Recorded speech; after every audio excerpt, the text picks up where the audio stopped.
nuevo accidente de tránsito con desenlace fatal que ocurrió sobre la Ruta 2 a la altura de Pedroso, las autoridades del Ministerio de Obras Públicas y Comunicaciones prometen implementar medidas para dotar a la zona de mayor seguridad vial. La compañera Laura Penayo conoce esos detalles. Adelante, Laura, te escuchamos. Es así, compañeros, y con este proyecto de duplicación de las rutas 2 y 7 desde el Ministerio de Obras Públicas y Comunicaciones prometen aumentar los mecanismos de seguridad vial en la ruta 2, esto teniendo en cuenta el último accidente ocurrido en la zona de Pedroso.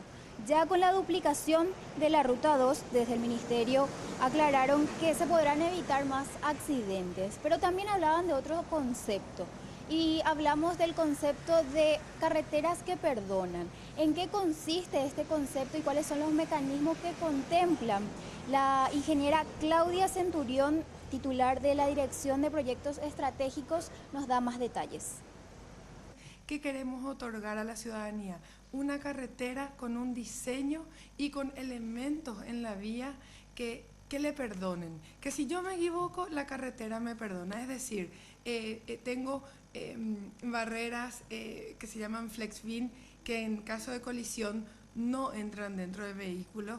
Se eliminan los obstáculos, los árboles o las salidas de las alcantarillas o muros contra los que uno puede ir y chocar y también generar fatalidades o accidentes graves. Entonces, son elementos que se van incorporando a la carretera, por ejemplo, la banquina con separadores,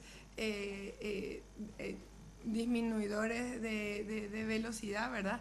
También para que las personas puedan estar alertas, sumados a una buena señalización, incorporando señalización inteligente también al camino, para que el usuario o el conductor pueda estar alerta y prevenido de qué es lo que está sucediendo en el camino.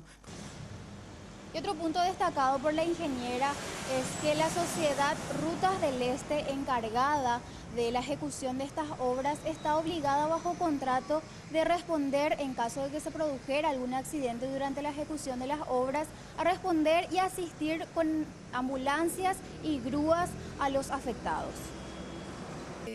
Este contrato prevé que tiempos de respuesta mínimos bajo los cuales esta sociedad que va a operar tiene que llegar hasta un accidente o un auto descompuesto, etc. Entonces, supongamos un caso de un choque, un accidente por alcance, etc. En X minutos que está establecido en el contrato, tiene que llegar una ambulancia, tiene que llegar una grúa, tiene que haber un servicio, ¿verdad?, de asistencia.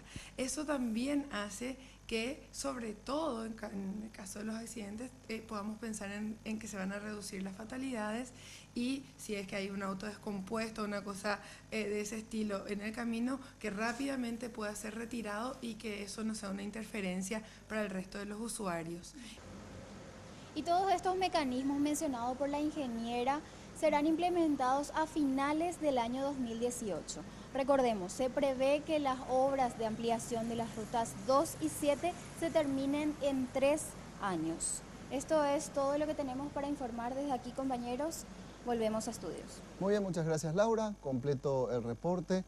Y tenía que suceder una tragedia como la que ocurrió recientemente para que finalmente se decidan a adoptar este tipo de medidas de seguridad vial. No es la primera vez que ocurre un accidente de tránsito en esa zona.